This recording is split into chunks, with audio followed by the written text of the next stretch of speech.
Stevens, watching documentaries so you don't have to. 104.7 The Cave. 104.7 The Cave. Mike the Intern, Jay Stevens in the studio for this edition of Dark Side of the Stream, episode 224. This week was Jay's pick, The Kings of Tupelo on Netflix. Hopefully your mind was blown. It was a wild ride. It's so wacky. The guys, can't tell you what it's about. I don't know if it's the same company that did Wild Wild Country. I think I know Brock Orweza did the soundtrack. I want to say these guys have done a few documentaries. I think it may be the same group that did that. Which I love their style. Tiger King, right? They did Tiger King. They do such a good job of not only like saying, okay, here's the picture and the story, but then outside of that is a greater story, and then outside of that is a even bigger story. Yeah, it's good. And I really think that the biggest part of this story is really what life is like in the southern states. And I asked Jay before we started this, I was like, have you ever been to Tupelo, Mississippi before? I don't think I've ever been there. And you were like, I've been through Mississippi. I've been through Mississippi. I don't think I ever hung out in Mississippi. I've been in Mississippi a few times. And MISSISSIPPI? Yeah, MISSISSIPPI. Yeah. Which, if you grew up on the Mississippi River, that's like all you study in the second grade is how to spell Mississippi. That's how I still remember. Too many letters, I think. I think you could have been more effective with less letters. So, well, it's not an English word. But so the South is such a weird place. And the quote that they use at the end of the documentary with Faulkner, and it said, in the South, they don't look into the past. And he goes, actually, the past doesn't exist. And that is probably the most true statement about that place. So what is the South will rise? What is that from? Well, it's not just about the Civil War. It's not about, like, it's just... It's like another place. It's like when you go to Canada, hell, even as far north as Wisconsin, and you go out and you hang out, some cheese. You just get a different vibe, right? And the people are different. I'm not saying it's bad. It's just different. In the South, it's just its own place, and it's its own way of thinking, and the way people do things, it's its own thing. And unless you've been there, it's really hard to describe what that is. But unless you grew up in it or you know what I'm saying here, you don't really understand it. Well, this documentary, it had a lot of things going on. Well, that's the biggest picture of this crazy story could only exist in a place like Elvis the South in America.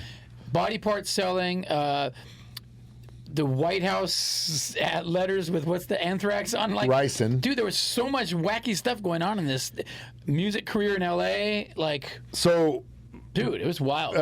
Enter the Curtis brothers, Jack and Kevin Curtis, who were both Elvis impersonators. One was a little better than the other, but neither was that good of a Elvis impersonator. Well, just about there. But as far as people, Jack is the man. His older brother, Jack, who was obviously really successful as an insurance agent, had an insurance agency in Tupelo and was like the Elvis insurance guy.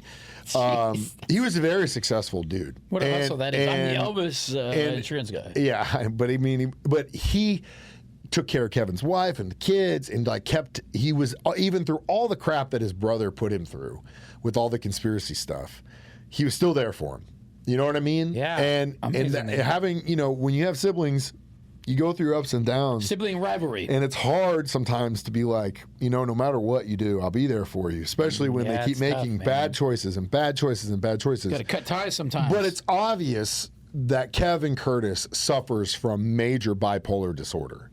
When you have someone that is able to go on such a ride like that and make all these connections between things, that's a mental disorder. And in his case, it's obvious that it's bipolar. And there are certain times where he wasn't taking his medication. And the one thing about that broke my heart is when they interviewed his kids, and his kids were like, look, they're calling him Jack, and you know what I mean? Yeah. They're like, he wasn't there. He'd wake up in the middle of the day, go in his room, shut his door until middle of the night, and we'd never see him. He's just getting in on these conspiracy theories. But early web stuff. Like they were talking about MySpace and showing these video uploads and forums and stuff that really people don't even really do anymore. But he was just enthralled with the idea that medical place was selling body parts, which inevitably they weren't. They were all just donor body parts. But you could see that anytime something would prove just in an inkling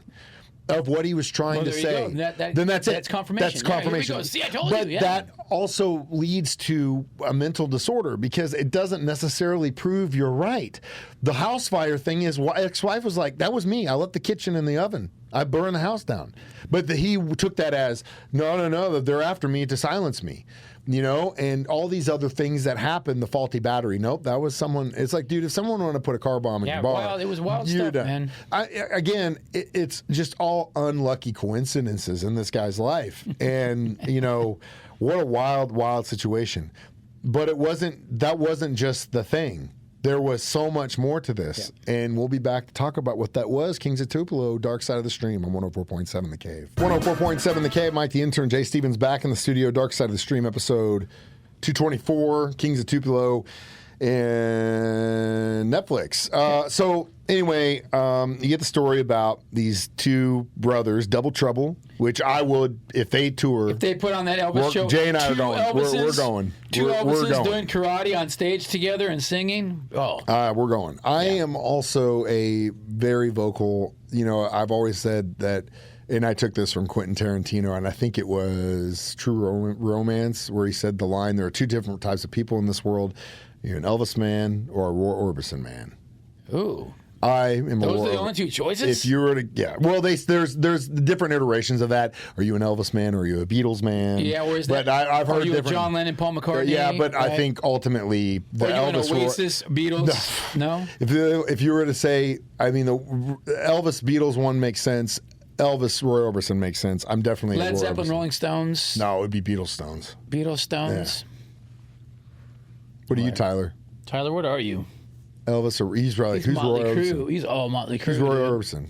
You know who that is? He doesn't know who that is. Sounds familiar is what he said. One of the greatest American songwriters of our time. Let's and not go too far. Sounds familiar. There wouldn't be a band called the Beatles without Roy Orbison. Just write that down in your little notebook. I wouldn't take that as fact. I would take that as fact. You can Google that if you want to, and it has been said by multiple members of that band. There wouldn't be any of it if it wasn't for Elvis, though. Well, that's true too. But anyway, we're talking about these two brothers that in the sense of, I guess while you're an impersonator, you can have your own certain life. One guy ran an agency. The other spent most of his time trying to confirm the fact that the hospital he worked at was selling body parts, and it was this huge thing. He finds every now and then somebody sells a finger. He finds that article in the newspaper in New York where there are these funeral homes. He starts having spats with one of the representatives who, by the way, we have had a sales rep and / engineer that has worked for this company since well before I was here. And his name is Mark Spinabella. And Mark Spinabella and that rep, the older guy who is the funeral, they are literally the same exact person. Spinny could have a bright future selling body parts. If you hadn't gone into advertising and marketing, you could have. I mean, he was in politics. He was in politics in Ozark. Isn't he the mayor of Greene County or Christian County, czar of Ozark? But so I guess in a way he was very similar to this dude. But he was a trip in itself. But also he does show a part of the South which I always hated, which was, again, the good old boys club where generational money and power continues to just hold that foothold. Explain to me how funeral home business is a very lucrative money-making venture. Sounds like it. You want to make some money in your life? Go get your mortician's license and open up a funeral home. Is that what we're doing? Bro, is this our second career? Money hand over fist. What do you have to do being a mortician? You have to deal with dead bodies and deal with that, which you get paid a lot I've for. I've dealt with some dead bodies. That's weird. What? That's another show.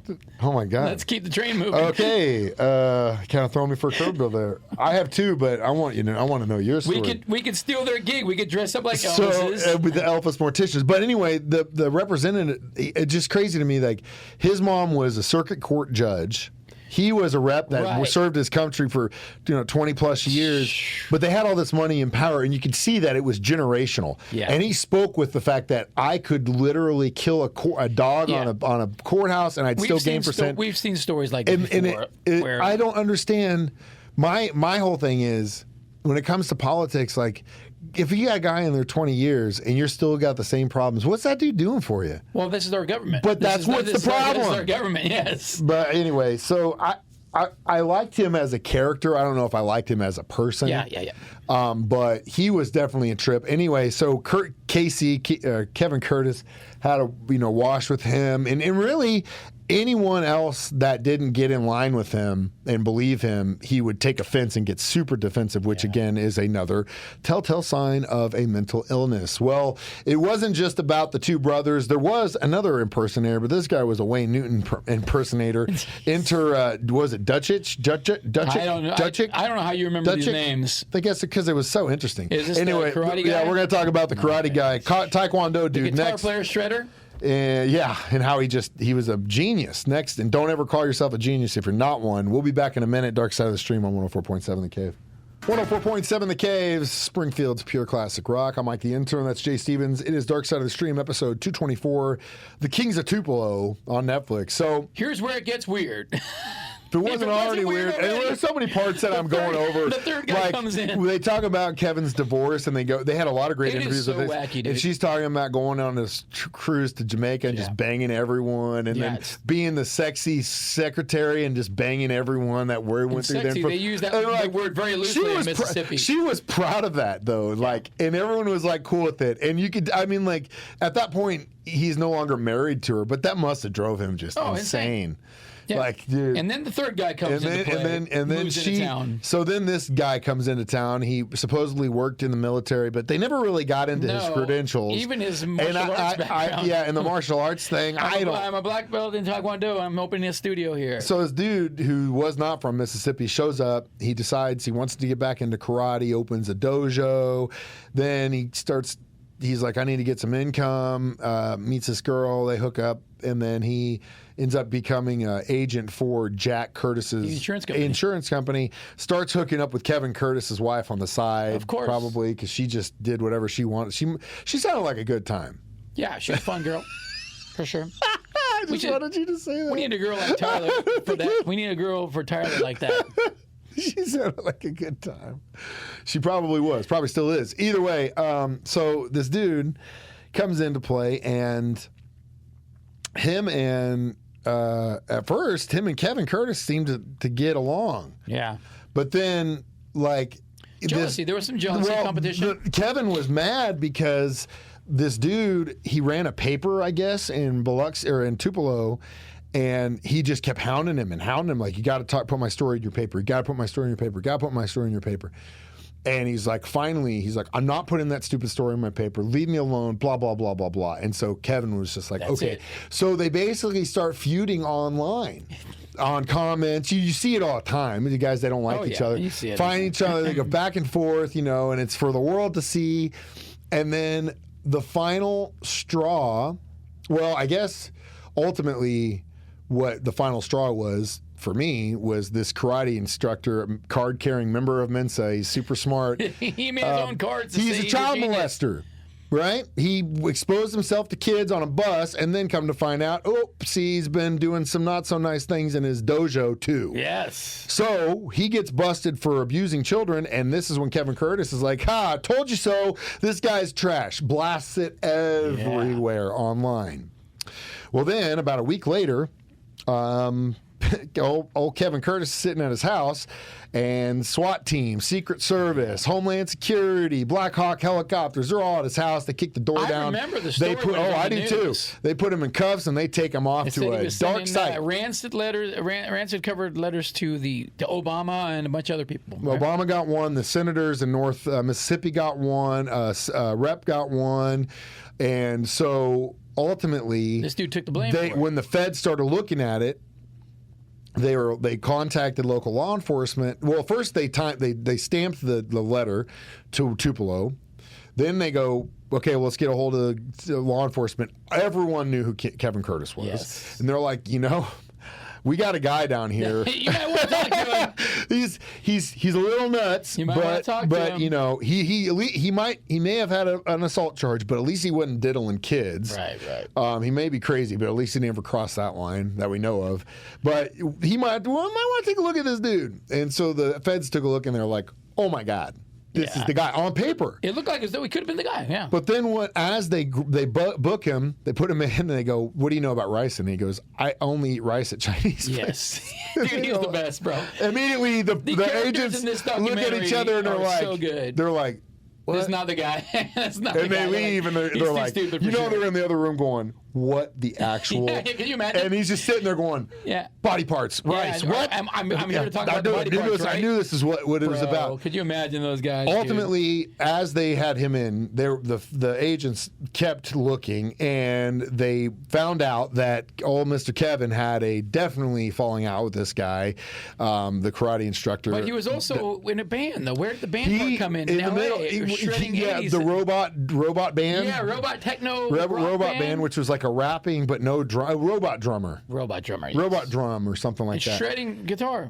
It wasn't that good though. Like, did you listen to it? Neither was karate, dude. This is the only thing about not having to do this in the studio anymore is because I would have definitely taken the time to play some of the robot drum to hear how bad that was. But yeah, he was just.